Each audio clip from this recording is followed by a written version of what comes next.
Hello dear classmates, welcome to the second video of fault collapsing. In this video, we are going to introduce the second kind of fault collapsing, dominance fault collapsing. A detecting set of a fault F can be denoted as TF, which is the set of all test patterns that detect fault F. A fault F dominates fault G if the detecting set of fault F contains the detecting set of fault G. So mathematically, we can write this formula. For example, this is a 2-input AND gate. We have A stuck at 1, 4, B stuck at 1, 4, and the output C stuck at 1, 4. For the output C stuck at 1, 4, this fault can be detected by 3 test patterns.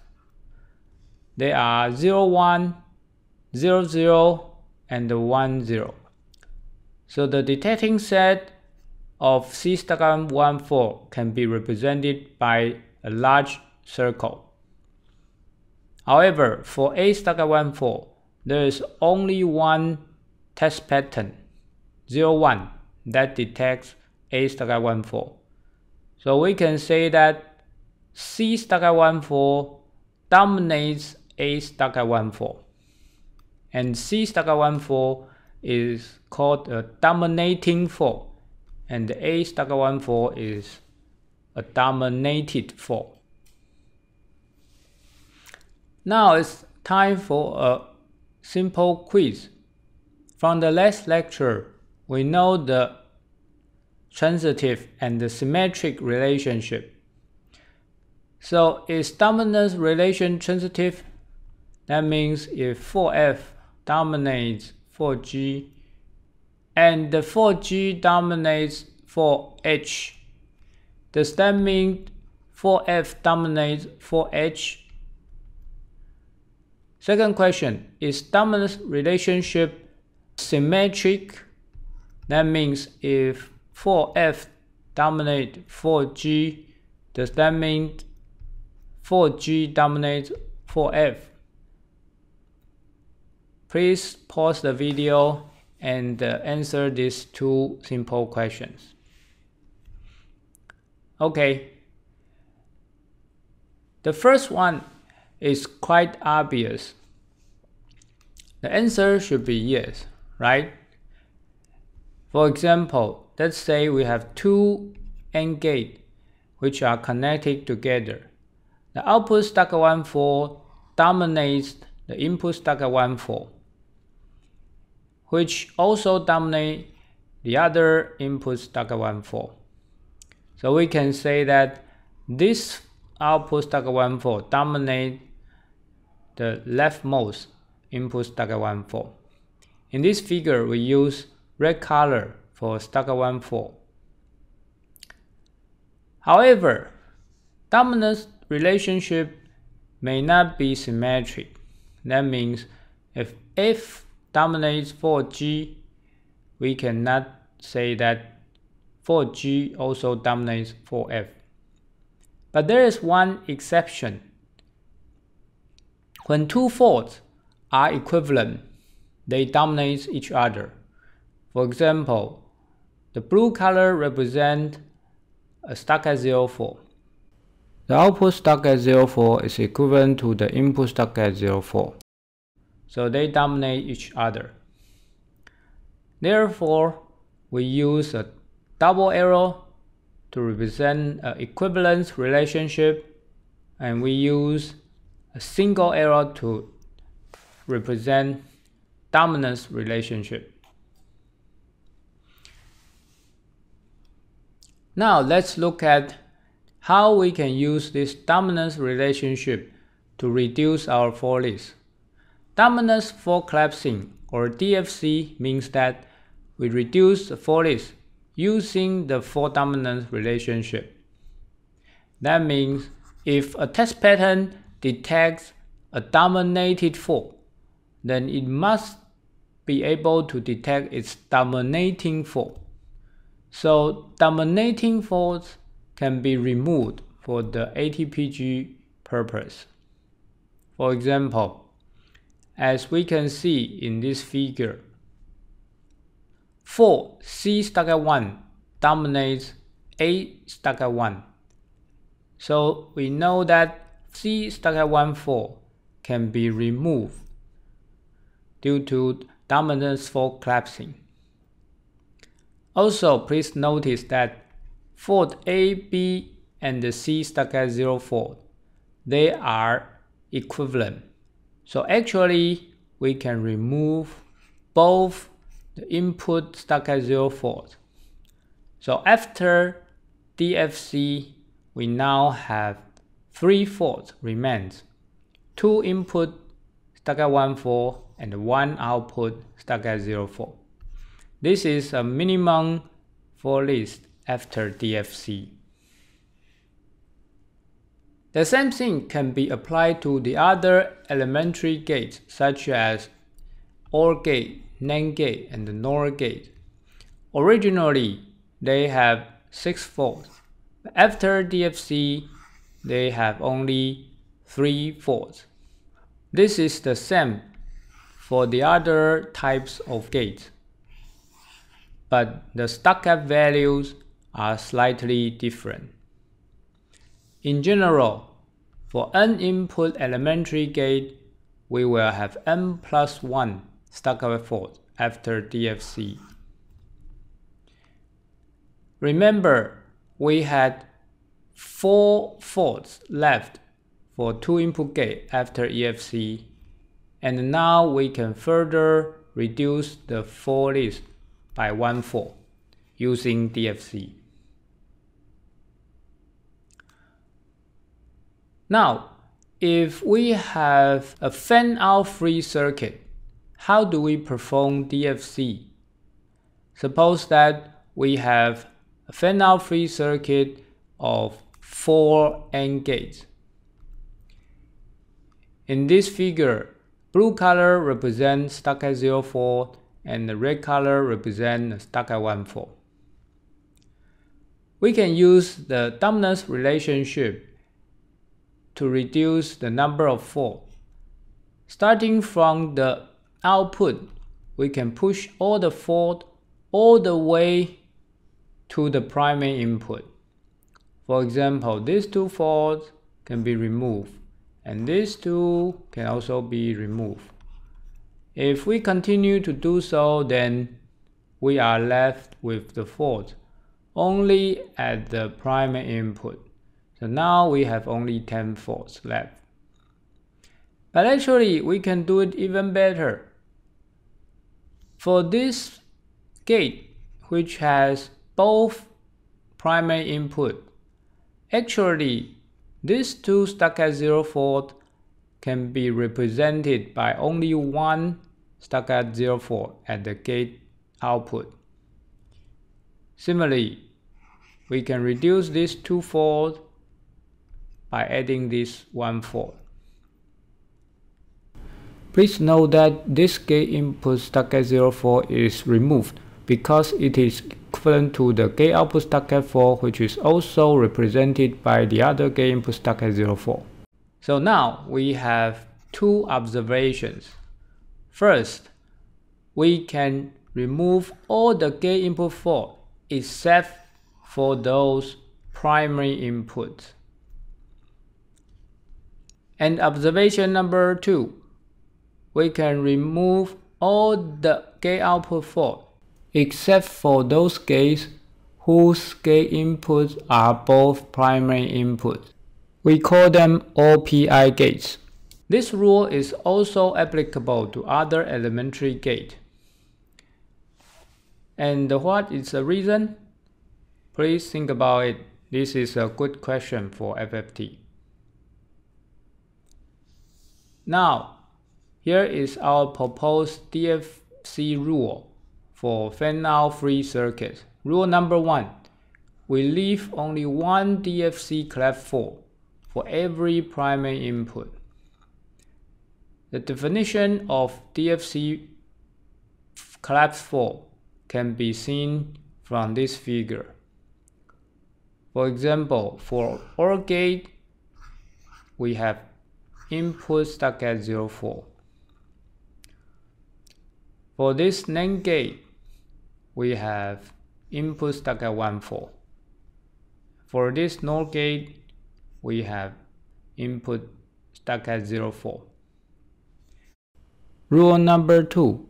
We leave one DFC collapse fault for each OR PI gate's output.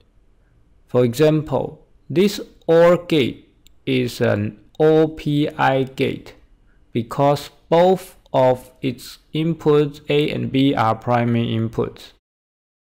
According to rule number 2, we have a C stuck at 1,4 at the gate output. For this NAND gate, which is not an OR PI gate, so we do not have any fault at the gate output. For this NOR gate, it is not OR PI gate, so we ignore it. So originally, this circuit had 14 faults. After EFC, we had 8 faults. And now, after DFC, we have 5 faults. So we can see that DFC is more aggressive than the previous EFC. Now it's time again for your quiz. For this simple circuit, please perform a DFC on this Fanout-free circuit. Please label their stock values. Now please pause the video and work on the quiz.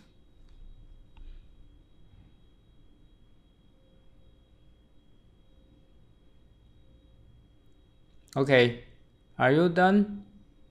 For this input NOR gate, this is an OR PI gate.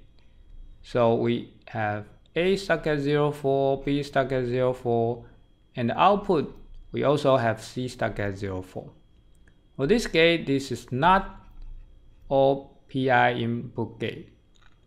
So we only have one fault at the primary input, which is input D stuck at 1. And there's no gate output fault. For this gate, this is not OR PI gate. So we only have one input F stuck at 1,4, and there is no output here. Have you got them all correctly? Practically, large circuits have many fan-out branches and fan-out stems. So how are we going to handle them?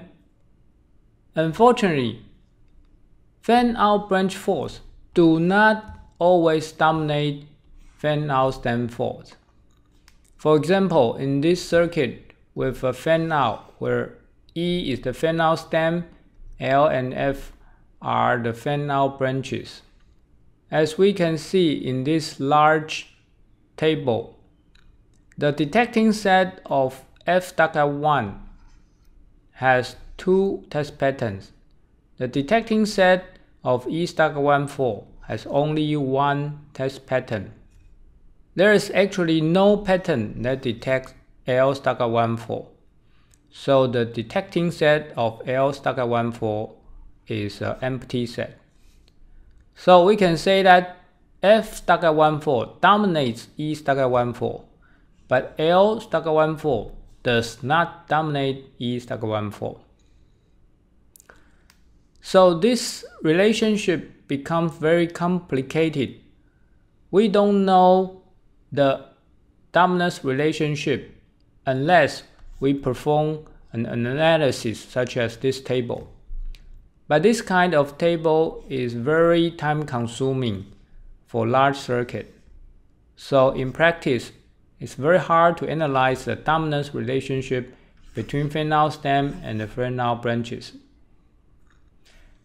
But don't worry, actually, most of the time, we don't need the optimum solution. We just need an approximate solution, which is good enough. So we just simply partition the circuit into Fanout-free subcircuits, and we perform DFC on each subcircuit independently. For example, for this circuit, we just cut them into two halves. On the left hand side, we have a simple subcircuit of 1 gate. So we perform DFC on this subcircuit, and we have 3 faults. On the right hand side, this is another Fanout-free subcircuit. For this circuit, this gate is an all PI gate. So we have 3 faults here. Please notice that the inverter is actually ignored because the input and output of the inverter faults are actually equivalent. So J is treated as primary input of this subcircuit, and we inject 1 fault here. There is no fault at the output. So totally, we have 4 faults on the right hand side and 3 faults on the left hand side. So we have a total of 7 faults after DFC. If you remember, originally it had 18 faults, and in the previous video we showed that after EFC we had 10 faults. Now we can do even better. After DFC we have only 7 faults. Please note that this solution is not an optimum solution because J stuck at 0.4 is actually equivalent to F stuck at 1.4, which dominates E stuck at 1.4. So J stuck at 0.4 can actually be removed if we want an optimum solution. This slide shows a simple DFC algorithm which is based on our previous discussion. Basically, we partition this circuit into Fanout-free subcircuit, and this part shows the code for rule number 1. That means if this is a primary input, then we inject the fault on the primary input. This part shows rule number 2, which is all PI gate. We inject gate output stuck at 4. This is a linear time algorithm, so we can run this DFC very quickly. But this algorithm does not guarantee minimum solution because we didn't perform stem analysis. Now it's time for you to work on this quiz. For this simple circuit, please perform the DFC algorithm on this circuit and please label their stuck-up values. Now please pause the video and work on this quiz.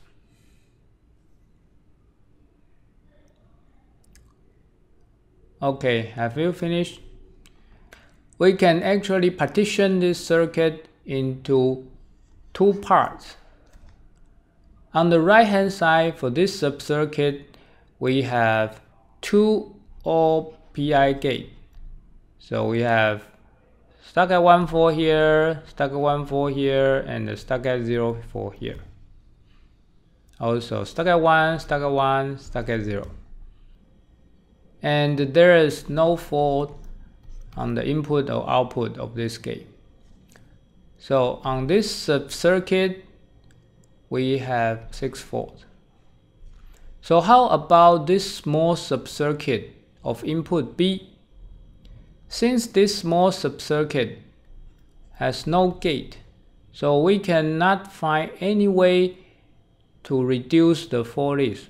So actually we need to consider both stuck at 0 and stuck at 1.4 on this small subcircuit.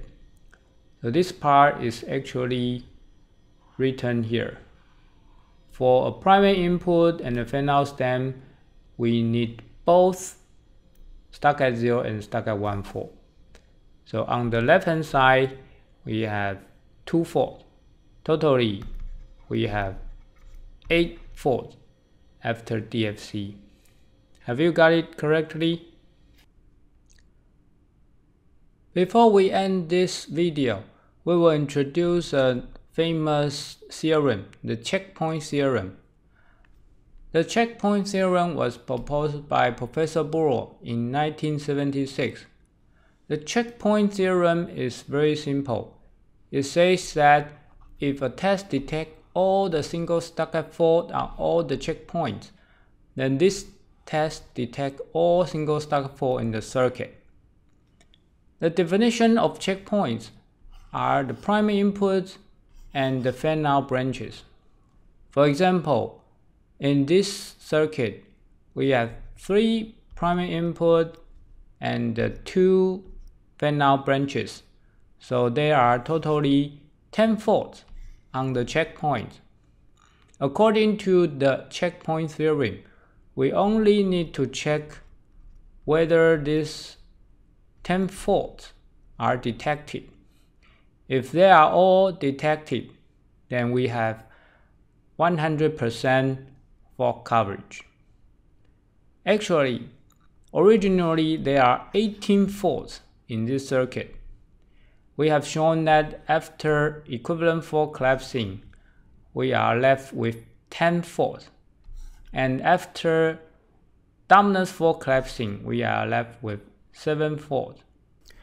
It can be proven that the size of checkpoint fault list is greater than or equal to the size of equivalence collapse fault list, which is also greater than or equal to the size of dominant collapse fault list.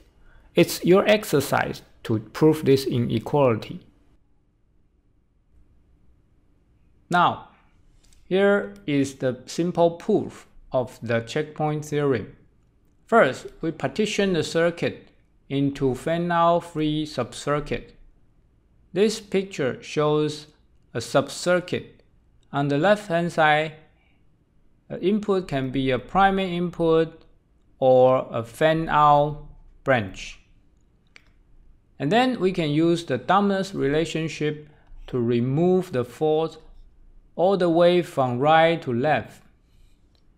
As is shown in this figure, we can remove this fault all the way until we hit either primary input or a fan-out branch. So we can see that the checkpoints are just a simple alternative to equivalent fault collapsing or dominant fault collapsing. Now we have reached the conclusion. This picture shows a simple ATPG report. In this column, you will see uncollapsed number of faults. And in this column, it will show the number of collapsed faults. The original number of faults is 1,234. After fault collapsing, we are left with only 800. So the collapse ratio is the number of collapsed faults over the number of uncollapsed faults, which is about 64.8% in this example. At the bottom of this report, we will see the uncollapsed fault coverage, which is the number of detected uncollapsed faults over the number of total uncollapsed faults. At the bottom of the other column, we will see the collapsed fault coverage, which is the number of detected collapsed faults over the number of total collapsed faults. Fault collapsing is a very useful technique which have been already used in many ATPG tools today. Since dominant fault collapsing is more aggressive than equivalent fault collapsing, why does dominant fault collapsing not actually used in practice?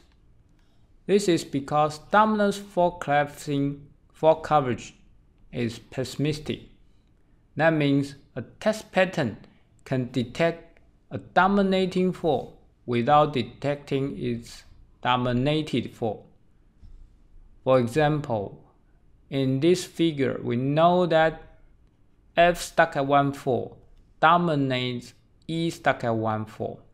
If we apply the test pattern 1 0 0, we can detect the dominating fault F stuck at 1, but we cannot detect the dominated fault E stuck at 1.